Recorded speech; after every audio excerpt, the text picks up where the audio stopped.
말씀을 전할 수 있도록 기회를 주신 하나님께 감사와 영광과 찬양을 드립니다.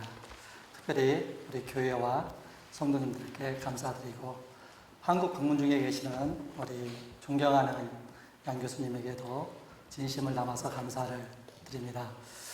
제가 뷰에서 공부한 것이 굉장히 제 인생의 터닝 포인트가 되었고 또 저에게 많은 감사와 또 밴쿠버에서 살면서 저에게 많은 영향을 주었습니다. 제가 뷰를 공부하지 않았다면 오늘 여러분들을 만나 뵐 수도 없었고 이렇게 설교할 수 있는 기회도 얻지 못하였을 것입니다. 하나님께서 이렇게 하나님의 애정과 섭리 가운데에서 우리를 만나게 하시고 또 말씀을 전하게 하시고 말씀을 듣게 하신 하나님께 감사를 드립니다.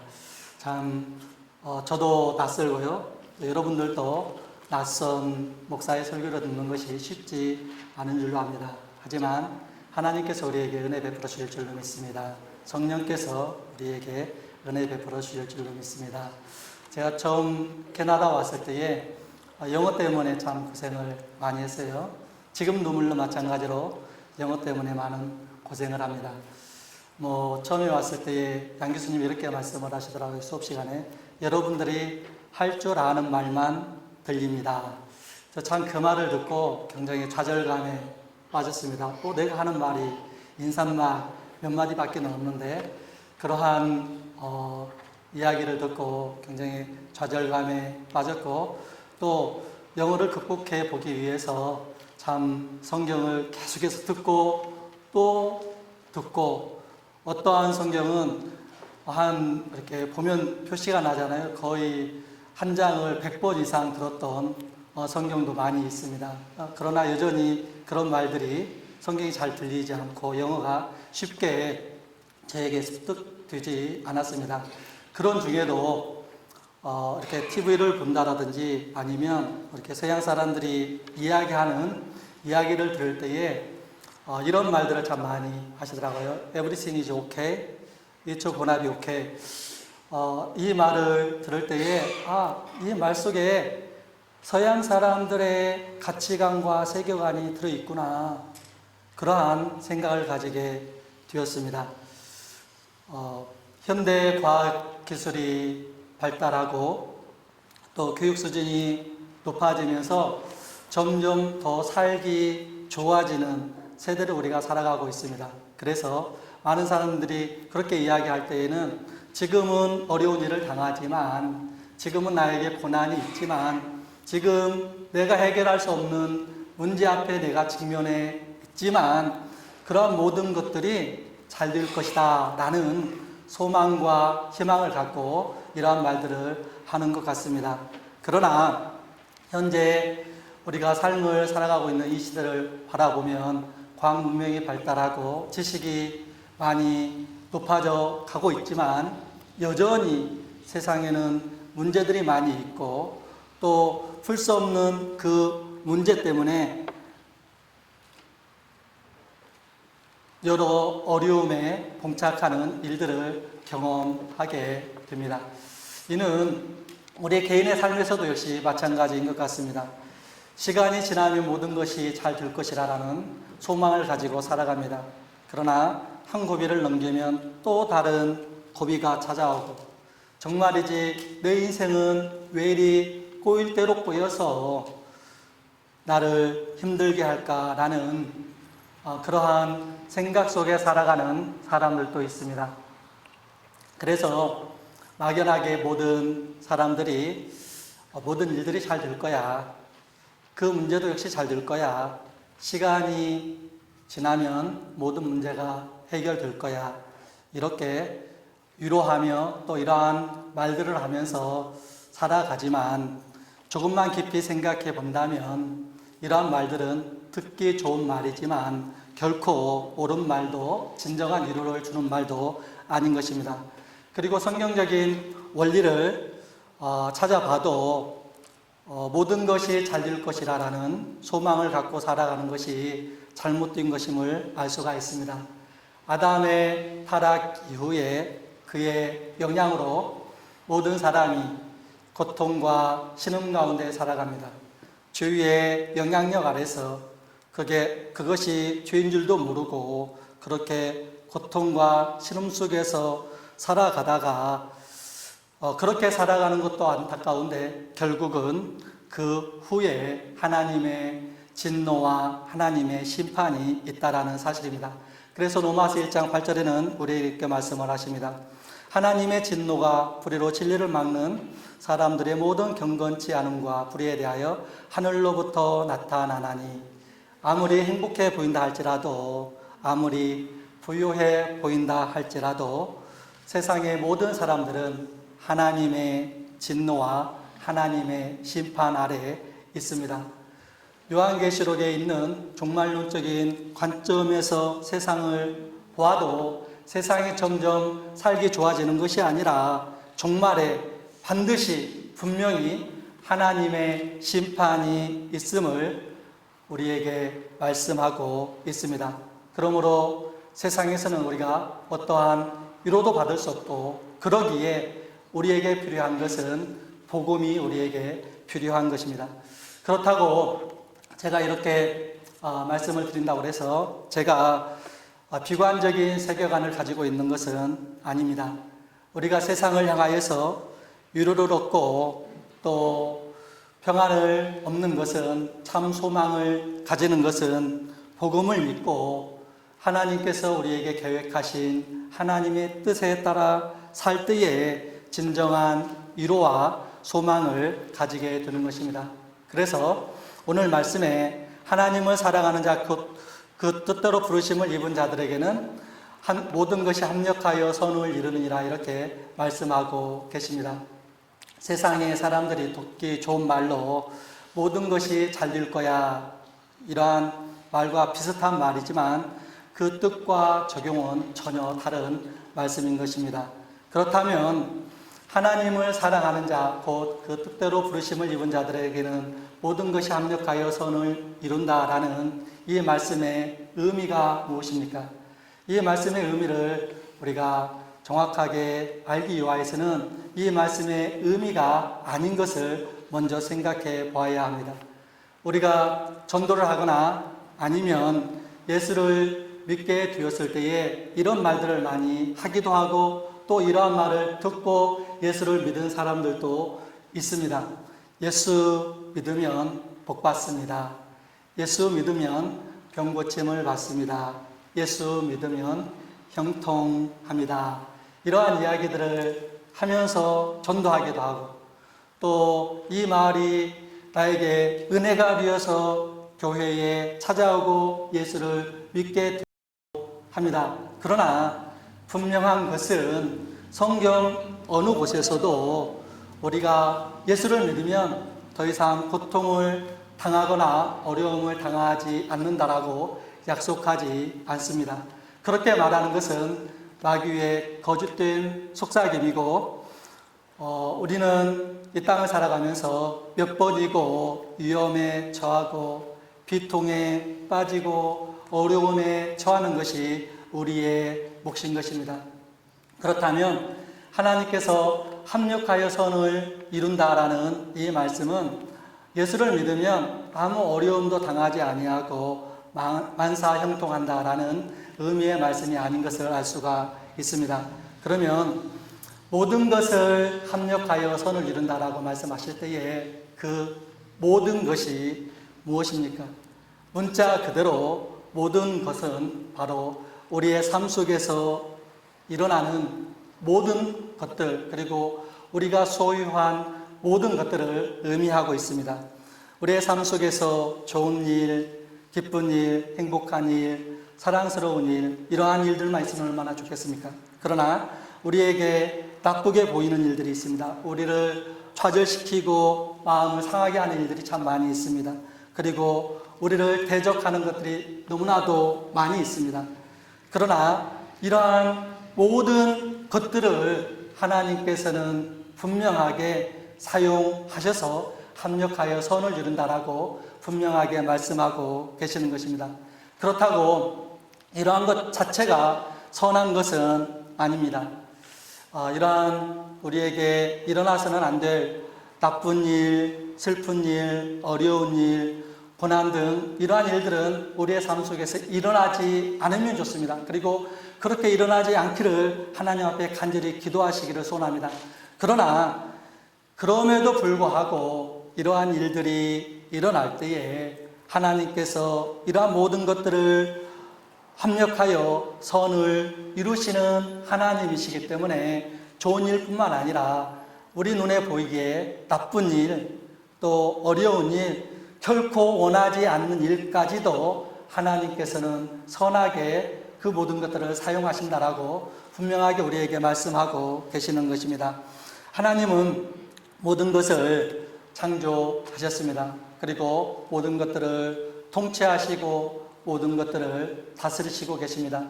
이 세상에 일어나는 모든 일들은 비인격적인 일들이 하나도 없습니다.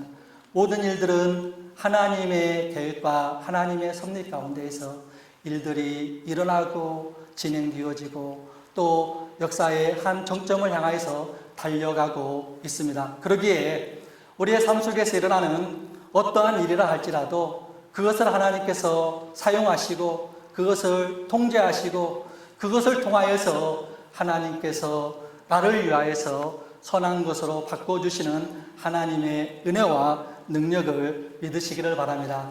그렇다면 이러한 환난과 시련과 핍박과 가난과 질병과 육체적인 연약함이 우리를 괴롭히고 우리를 넘어지게 하는데 이것이 과연 어떻게 우리에게 선이 될 수 있습니까?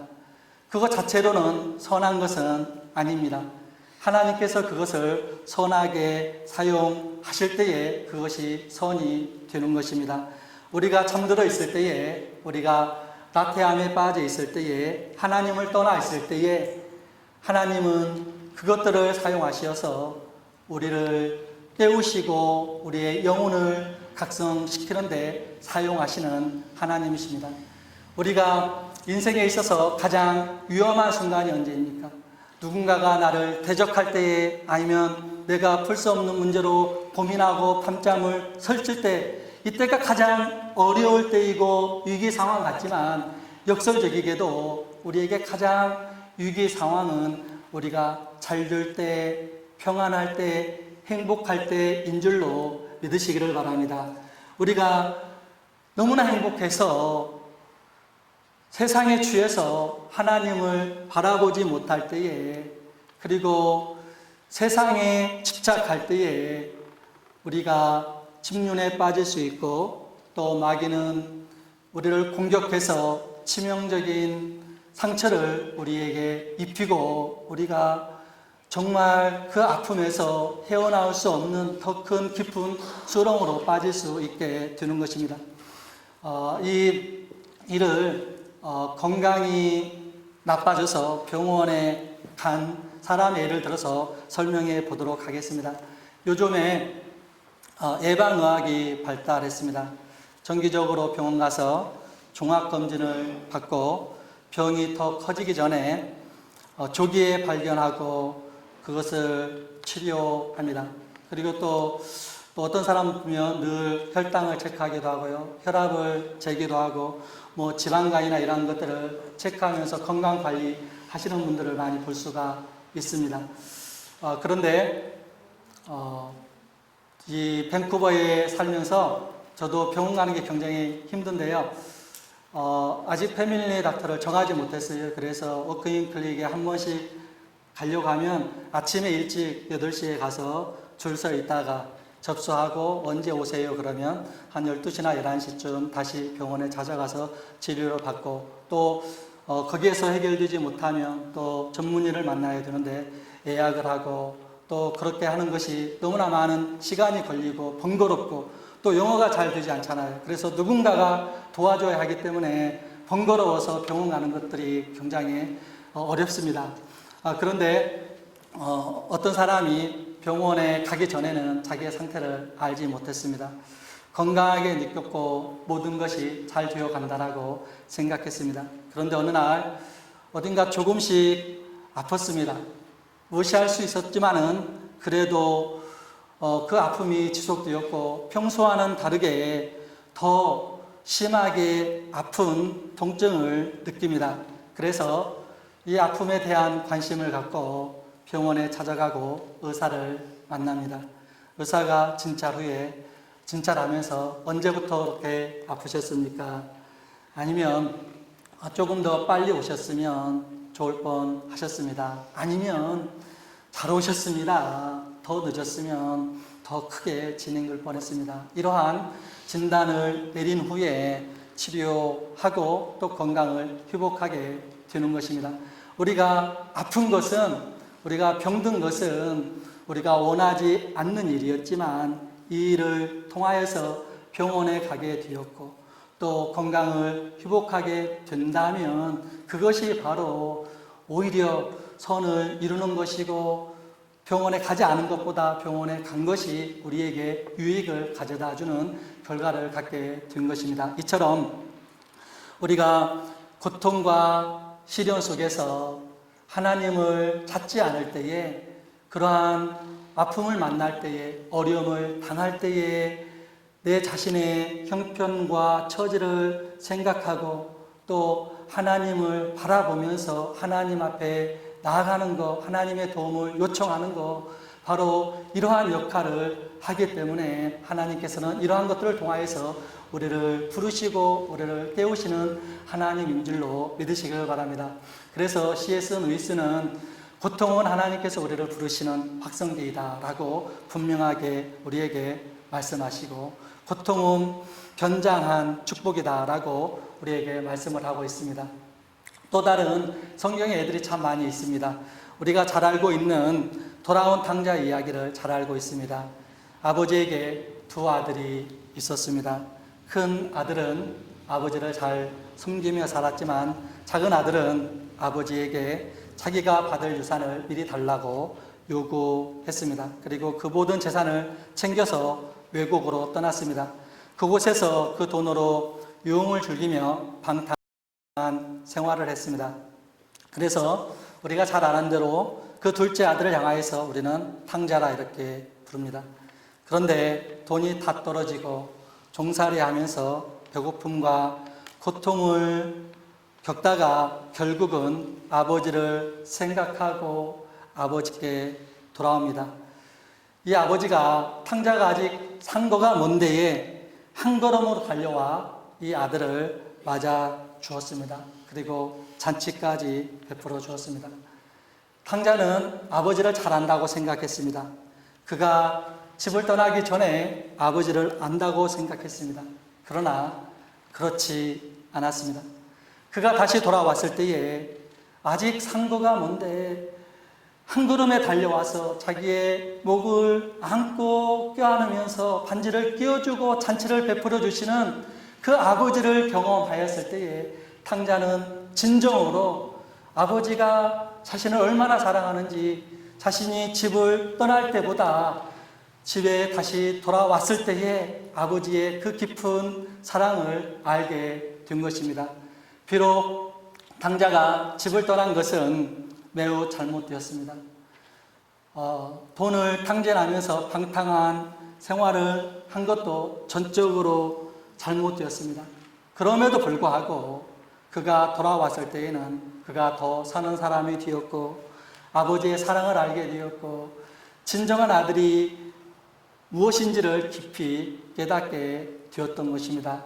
아버지에 대해서 더 많이 알았고 아버지의 사랑에 대해서 더 많은 것을 알았고, 그러기에 탕자가 집을 떠나기 전보다 집으로 돌아온 후에 훨씬 더 그의 상태가 선하고 나아진 것을 우리가 잘 알고 있습니다. 우리는 실패마저도 하나님께서 그것을 선으로 바꾸시는 하나님을 경험합니다.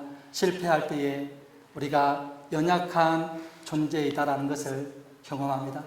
실패할 때에 우리의 연약함을 하나님 앞에 고백하고 하나님 앞에 나가 겸손하게 하나님의 은혜를 구합니다. 뿐만 아니라 주위에 빠졌을 때에 잠시 타락하게 되었을 때라도 하나님께서는 그것을 손으로 바꾸시어 사용하시는 하나님이심을 우리가 경험하게 되는 것입니다.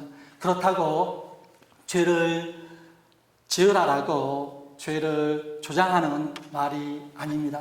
우리가 은혜로 구원받고 그러기에 더 이상 은혜로 구원받은 그만큼 죄에 거할 수 없다라고 사도 바울이 로마에서 분명하게 우리에게 말씀하셨던 것처럼 우리가 죄에 빠지고 죄를 짓지 않아야 됨에도 불구하고 우리의 연약함 때문에 우리가 죄를 범한다 할지라도 악에 빠진다 할지라도 그것을 통하여서 하나님께서는 우리 스스로 살지 아니하고 오직 연약한 존재인 것을 우리가 깨달아 전적으로 하나님만을 의지할 수 있는 진정한 하나님 의존적인 신앙으로 우리를 만드시는 하나님을 경험하기에 하나님께서는 이 모든 것들을 통하여서 선하게 이루시는 하나님의 역사를 경험하게 되는 것입니다.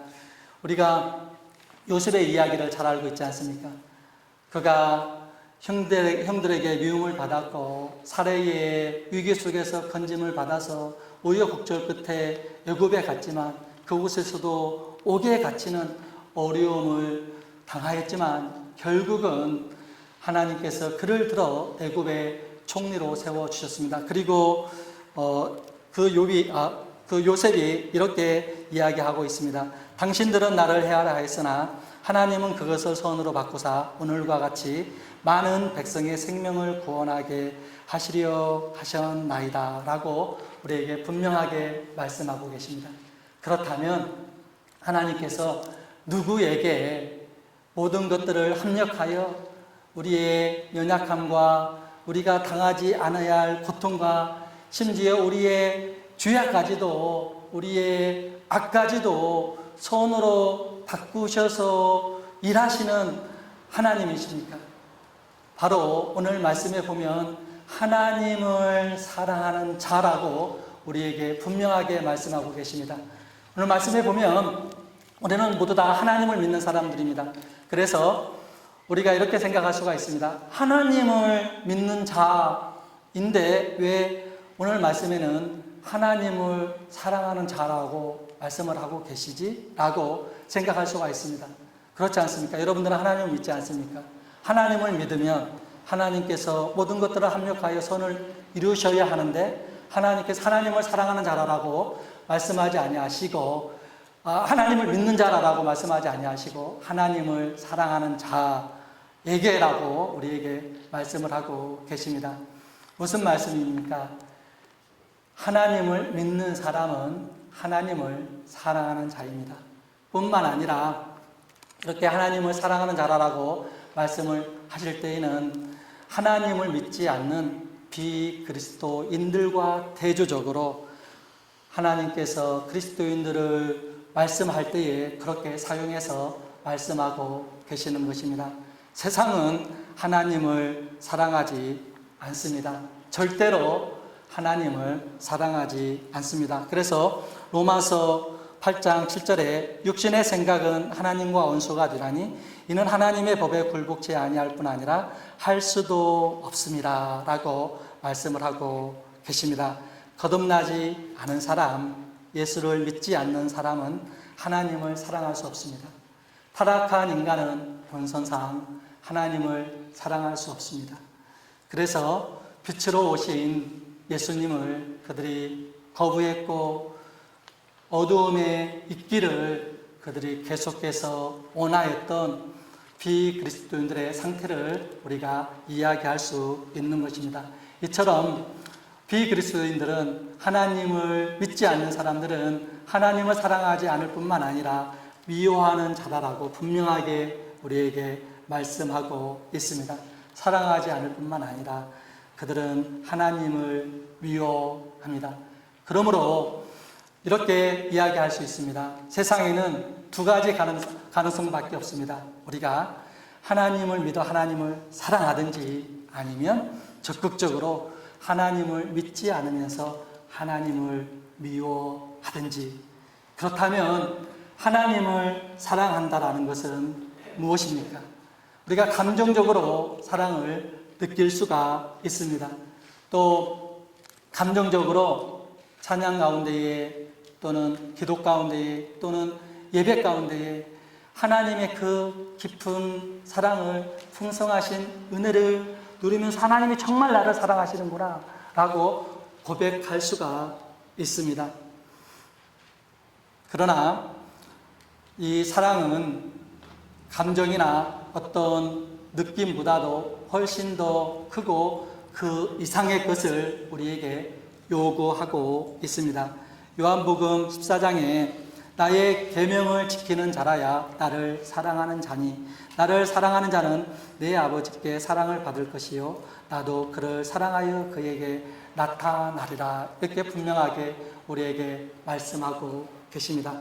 하나님을 믿는 사람은 하나님을 사랑하는 자입니다. 믿으시기를 바랍니다. 야고보서에 분명하게 우리에게 그렇게 말씀하고 계십니다. 너희가 하나님을 믿느냐? 잘 하는도다. 그러나 마귀들도 하나님을 믿고 떠느니라 이렇게 분명하게 말씀하고 계십니다. 우리가 하나님을 믿는다라는 것, 예수 그리스도를 구주로 영접한다라는 것, 그것은 하나님을 사랑하기 때문에 그 일이 우리에게 이루어진 줄로 믿으시기를 바랍니다. 환난과 시련을 당할 때에 우리는 진정으로 하나님을 사랑하는지 사랑하지 않는지를 알 수가 있습니다. 우리가 욥을 닮았는지 아니면 욥의 아내를 더 닮았는지를 알 수가 있습니다. 마귀는 참소하는 자입니다. 그 참소로 욥이 많은 시련과 고통과 어려움을 당하였습니다. 이것을 보다 못한 욥의 아내가 욥에게 뭐라 이야기했습니까? 하나님을 저주하고 죽어라 이렇게 이야기했지 않습니까? 그리고 욥을 떠나 버렸습니다. 우리가 환난과 시험을 당할 때에 원망과 불평보다는 하나님을 사랑하는 그 사랑으로 끝까지 하나님을 신뢰하는 신앙을 소유한 축복된 성도들이 되기를 주님의 이름으로 부탁을 드립니다. 우리가 하나님을 사랑할 때에 하나님께서는 모든 것들을 합력하여 선을 이루시는 하나님이십니다. 그런데 하나님을 사랑하는 자라고만 말씀을 하지 않고 하나님을 사랑하는 자, 곧 그 뜻대로 부르심을 입은 자들에게는 이라라고 우리에게 말씀하고 계십니다. 하나님께 부르심을 받은 자들이라라고 말씀을 하고 계십니다. 우리는 하나님께서 우리를 부르시기 전에 하나님과 전혀 상관없는 삶을 살았습니다. 죄와 사망의 권세 아래서 신음과 고통 가운데에 살았습니다. 사탄의 종로로 타면서 그것이 어떠한 결과를 초래하는지 그리고 그것이 무엇인지도 모르면서 그렇게 삶을 살았습니다. 그래서 로마서 6장에서는 우리에게 이렇게 말씀합니다. 너희가 죄를 짓고 주의 법 아래 삶을 살 때에 그것의 결과가 무엇이냐? 부끄러움이었고 결국은 사망이지 아니하였느냐라고 우리에게 분명하게 말씀하고 계십니다. 이러한 삶을 살아가고 있는 우리에게 하나님께서 찾아와 주셨습니다. 그리고 우리를 불러 주셨습니다. 그리고 우리를 하나님의 자녀로 삼아 주셨습니다.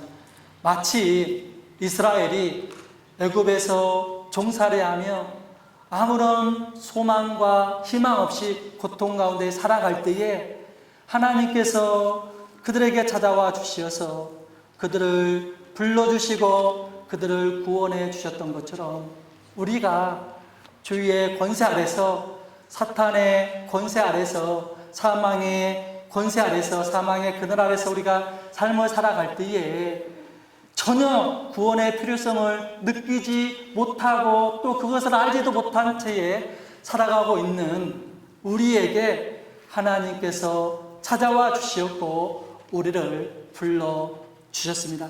뿐만 아니라 그 뜻대로 부르심을 입은 자들에게는 이라라고 우리에게 말씀하고 계십니다.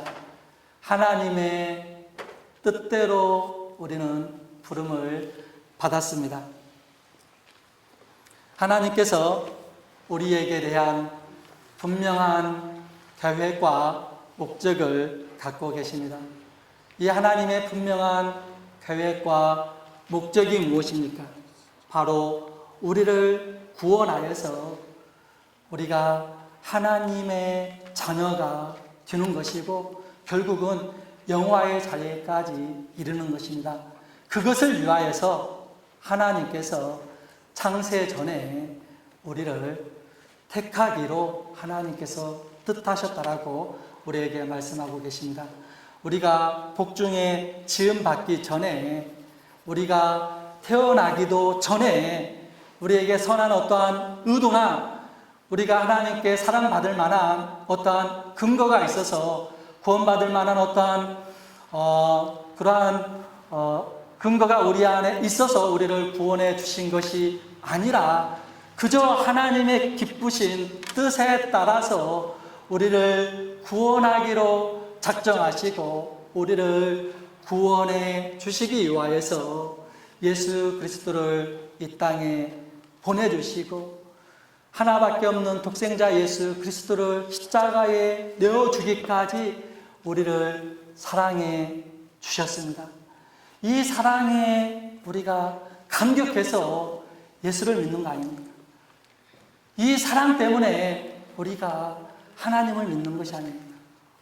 그렇다면 하나님을 믿는다라고 이야기할 때에 내가 하나님을 믿습니다라고 말하는 것에서 그치는 것이 아니라 이 하나님의 사랑에 감동되어서 이 하나님의 사랑으로 다시금 하나님을 사랑하는 그 하나님의 자녀들에게 하나님께서 모든 것들을 합력하여 선을 이루신다라고 분명하게 우리에게 말씀하고 계십니다. 우리 주빌리 채플 성도 여러분들은 하나님을 사랑하는 줄로 믿습니다. 모든 성도님들이 하나님의 사랑에 감동되어서 하나님 앞에 예배하는 줄로 믿습니다. 그렇다면 우리 모두를 향하신 하나님의 선하심이 이루어질 줄로 믿습니다. 그렇다면 하나님의 선하심이 무엇입니까? 하나님께서 하나님을 사랑하는 자고 그 뜻대로 부르심을 입은 자들에게는 모든 것들을 합력하여 선을 이루느니라라고 우리에게 말씀하고 계신데 그 선을 이룬다라는 것이 무엇입니까? 앞에서 말씀을 드렸듯이 우리가 만사 형통하거나 아니면 우리의 삶 속에서 어려움 없이 고통 없이 그저 행복하게 평안한 상태로 산다라는 것을 의미할 수는 없습니다. 그것이 무엇입니까? 오늘 말씀 29절과 30절 말씀에 보면 이렇게 말씀합니다. 하나님이 미리 아신 자들을 또한 그의 아들의 형상을 본받게 하기 위하여 미리 정하셨으니 이는 그로 많은 형제 중에 맏아들이 되게 하려 하심이라. 또 미리 정하신 그들을 또한 부르시고 부르신 그들을 또한 의롭다 하시고 의롭다 하신 그들을 또한 영화롭게 하셨느니라 라고 말씀을 합니다. 이곳에 말씀 한 구절 한 구절이 전부 교리적인 것이고 또 너무나 많은 내용들을 함축하고 있습니다. 다 설명할 수는 없지만 우리를 부르신 분명한 목적이 있습니다. 하나님께서 우리를 부르시고 선을 이루시는 분명한 목적이 오늘 말씀에 내포되어 있는데요. 그 첫 번째가 그로 하나님의 맏아들이 되게 하려 하심이라라고 말씀하고 있습니다. 그로 많은 형제 중에서 맏아들이 되게 하려 하심입니다. 그가 누구입니까? 그가 누구입니까? 예수 믿는 사람입니까? 아닙니다. 그는 바로 예수 그리스도이십니다. 그가 많은 형제들 중에 맏아들이 되게 하려 하심이라 이 말씀 속에 포함되어 있는 의미는 예수님이 구주가 되게 하려 하심이라, 예수님이 메시아가 되게 하려 하심이라, 예수님이 우주의 왕이 되게 하려 하심이라, 예수님이 심판주가 되게 하려 하심이라라는 의미를 내포하고 있습니다.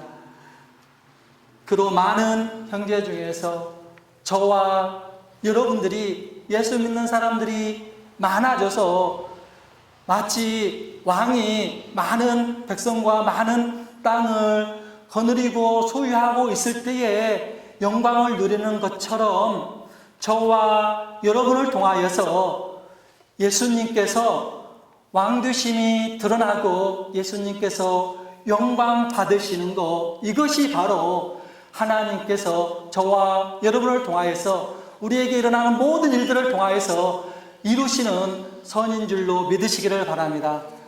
하나님께서 우리를 창조하신 목적, 우리를 구원하신 목적, 우리를 부르신 목적은 다른 데 있는 것이 아니라 바로 하나님의 영광을 위하여서, 예수 그리스도의 영광을 위하여서 우리를 부르시고 모든 일들을 합력하여 선을 이루시는 하나님이심을 믿으시는 성도 여러분들이 되시기를 주님의 이름으로 부탁을 드립니다. 더 나아가서 30절에 이렇게 말씀을 하십니다. 미리 정하신 그들을 또한 부르시고 부르신 그들을 또한 의롭다 하시고 의롭다 하신 그들을 또한 영화롭게 하셨느니라 라고 말씀을 합니다. 29절에 하나님이 미리 아신 자들을 또한 그의 아들의 형상을 본받게 하기 위하여 미리 정하셨으니 또 미리 정하신 그들을 또한 부르시고 부르신 그들을 또한 의롭다 하시고 의롭다 하신 그들을 또한 영화롭게 하셨느니라 라고 말씀을 합니다. 그 아들의 형상을 본받게 하기 위하여 라고 말씀을 합니다. 우리가 예수님의 형상을 본받는 것이 하나님께서 우리에게 이루시는 선이라는 것을 우리에게 말씀하고 계십니다. 저에게 4명의 자녀가 있습니다. 첫째, 둘째, 셋째는 딸이고요. 넷째는 아들입니다. 그런데 이 4명이 묘하게 다 엄마 아빠를 닮았어요. 참 희한하지요. 그런데 이 넷째 아들은 정말 저하고 너무나 똑같이 생겼어요. 판박이에요. 이렇게 어렸을 때에 누워서 자는 모습을 이렇게 사진을 찍었는데요. 인상과 포즈가 너무나 똑같은 거예요. 그걸 볼 때에 정말 놀라지 않을 수가 없었습니다. 그런데 제 아들이 한글 학교에 갔습니다. 그곳에서 이제 아들을 내려주고 제가 파킹을 하고 이제 아들이 먼저 올라가고 저는 이제 아들을 뒤따라 갔어요. 그런데 어떤 그 같은 자모 한 분이, 어머니 한 분이 이렇게 손뼉을 치시면서 어머머머 세상에, 말씀하지 않아도 누가 아빠인지 아시겠어요? 이렇게 저에게 이야기하는 거예요. 이처럼 아들과 아버지가, 이 아들이 아버지를 꼭 빼다 닮는 것처럼 하나님께서 우리를 하나님의 아들인 예수님의 형상을 닮게 하시기 위하여서 하나님께서 그 모든 것들을 사용하셔서 선하게 만드신다라고 분명하게 우리에게 말씀하고 계시는 것입니다. 하나님께서 우리에게 대한 분명한 계획과 목적이 있습니다. 그래서 우리를 미리 정하셨고요, 우리를 부르셨고요, 우리를 성화시키시고 우리를 영화롭게 만들어 가십니다. 무엇을 통하여서요? 우리의 삶 속에서 일어나는 모든 일들을 통하여서, 그 일이 좋은 일이든지 그 일이 나쁜 일이든지 그 일이 나에게 일어나지 않기를 간절히 소원하였지만 불행하게도 나에게 일어난 일이라 할지라도 심지어 죄와 악까지도 하나님께서는 하나님의 영광을 위하여서, 그리고 내가 결국은 예수 그리스도를 담아 티나 흠이나 주름진 것이 없는 거룩한 자로 서기까지 일하시는 하나님의 섭리와 계획을 바라보시는 성도 여러분들이 되시기를 주님의 이름으로 부탁을 드립니다. 참 어떻게 생각해 보면 하나님 정말 저에게 어떻게 그러실 수가 있어요. 제가 지금 너무나 힘듭니다. 도저히 하나님이 저를 사랑하신다면 이러한 일이 저에게 일어날 수 없습니다. 라고 신음하며 고통 가운데 있는 성도가 있습니까? 이스라엘의 역사를 기억해 보시기를 바랍니다. 하나님께서 다윗을 통하여서 다윗의 왕위가 영원히 끊이지 아니하리라라고 약속해 주셨지만 풍전동화 같은 많은 위기와 어려움이 있었습니다. 뿐만 아니라 애굽에게 심한 어려움을 당했고요. 아수르에게 공격당했고요. 결국은 바벨론에게 나라가 짓밟히고 70년의 포로 생활을 하는 형편과 처지가 되었습니다. 그럼에도 불구하고